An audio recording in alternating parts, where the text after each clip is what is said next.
process, both as this team, as a program, what effect in making the NCAA tournament would it have on, where you're headed at this point?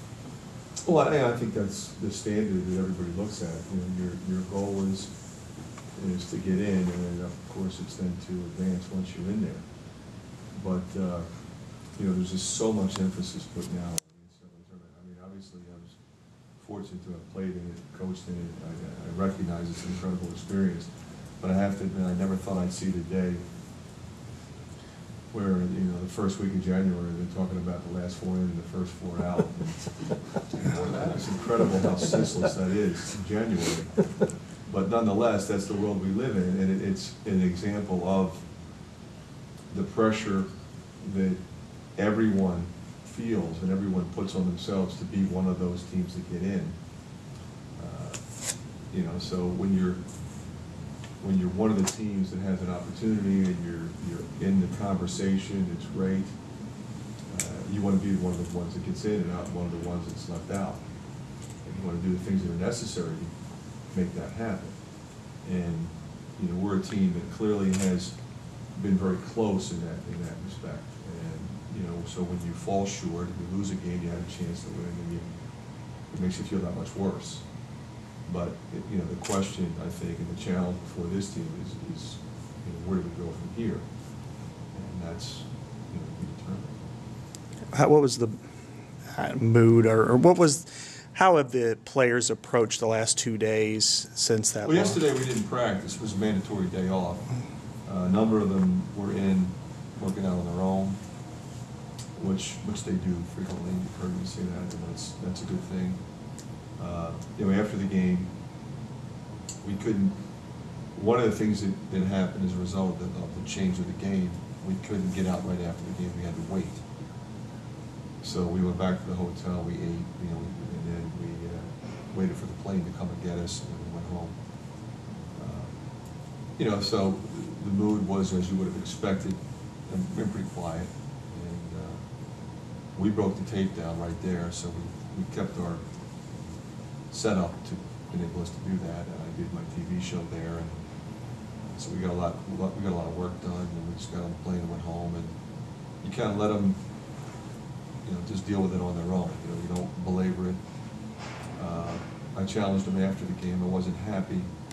The interesting thing was, and this happens a lot, and this is why I try to temper what I say after the game, even if I'm upset. My perception of what happened in the game was a lot different after I watched the game than it was when the game ended.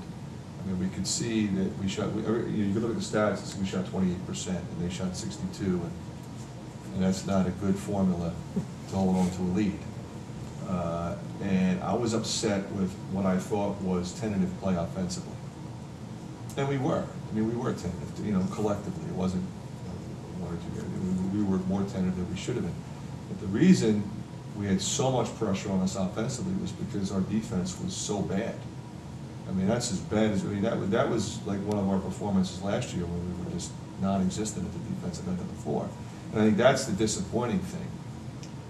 You're going to have games where you don't shoot it well. We've had a ton of games where we haven't shot it well, but we really hung in. It was lucky we had a 16-point lead with the way we were playing defense in the second half. I mean, guys were just going by us and throwing it into post, turning and scoring. I mean, we just were not as effective as we have been, and that's clearly been one of our strengths. I don't think there's any question about that.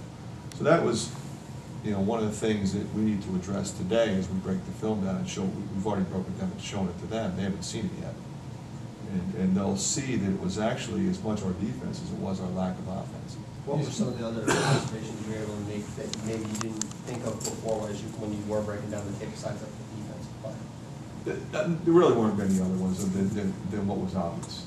What was obvious. I mean, our execution was below average. We made some poor decisions on the break. We were much better on the break in the first half than we were in the second half, clearly. And we mixed both man and zone in the second half, neither one with any level of effectiveness. And it's one of the reasons why we went back to the zone in the last possession. We wanted to keep them out. If they were going to beat us, they were going to beat us over the top. And, because we had been getting broken down, we felt like we could do that and he made a great shot. Adams never really got going. What's his frame of mind right now? How would you? You know, you can tell that he's really trying to affect the game. It's one of the reasons why he was in foul trouble, only playing 9 minutes. And he's going to be physical, he's going to be aggressive. I think one of the impressive things about him was we put him back in at the end for defense. Give us a bigger body than Zach. And we trapped the ball screen. He was fabulous in that situation and really caused a problem for them. And, you know, I think what you'll see with him is a guy that's going to keep working. You know, he's got to figure out how to be physical, you know, without using his hands, because that's what's getting him into trouble, you know, in terms of getting foul trouble. He's averaging 5 rebounds in less than 16 minutes. What does that obviously give you hope for? Well, you've heard me say many times, I mean, if I played him a ton of minutes and he stayed on a foul trouble, he could lead the league in rebounding. There's no question about that. And I think he just has to hold on to that. I think he's put a lot of pressure on himself to be a scorer. He's going to get some points, but you know, he's going to affect the game with his defense and rebounding and his running more than anything else. You say, you know, situation, where do we go from here? Is that a concern of yours going into this next ball game, first of all, and second of all, how will you deal with that with your players? It's never a concern. You know, it's just my job. I'm not concerned about it. I mean, it's you take where you are at any given point in time, and you coach them up, and you figure out what do we have to do to get ready to play Purdue, and what do we have to do to get ready to play Indiana. And you go right, you go to the next game, and you know who's playing well, who's struggling, you know who needs, you know, a pat on the back, and who needs a kick in the tail, and you know you show them the clips, and you make teaching points, and you know you get shots up because we're struggling shooting the ball, and that's what you do. You just try to prepare them to the best of our abilities to play the best that they can possibly play Wednesday night against Purdue. How has Purdue evolved? How has Purdue evolved since over the last month? I don't, you know, it's interesting. I think, you know, we tend to get carried away sometimes with winning streaks and losing streaks, and it's purely a function of who you're playing. You know, they may have had a game or two where they weren't expecting a defeat or something along those lines, but, you know, they lost at Northwestern. A lot of teams lose at Northwestern. You know, and Indiana beat them twice. Well, they're pretty much beating everybody. So I don't think that's any reason to look at do any differently. I think you look at them, you know, the way I do is, number one, they're going to guard you. Number two, they're going to rebound.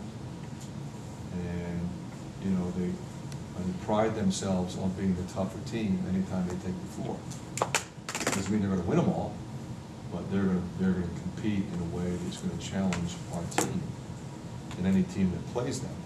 And that's a credit to their players and their coaching staff. And I think Matt has, you know, made sure that that's that team's identity. So we have to make sure that, you know, we're able to compete at that level and, you know, play a little bit better than we have been playing, in particular at the offensive end of the floor.